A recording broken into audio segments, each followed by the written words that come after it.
Been out here for, well, I guess the best part of an hour now. I ain't found a single mushroom or a sign that anybody's even been down here walking through,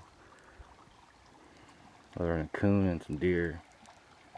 Seen a snake earlier. Some really pretty purple flowers in here.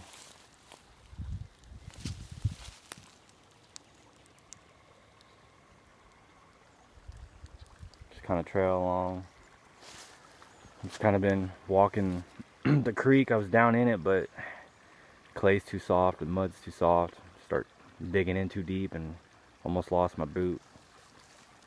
Got my hands dirty for like the first time in a long time.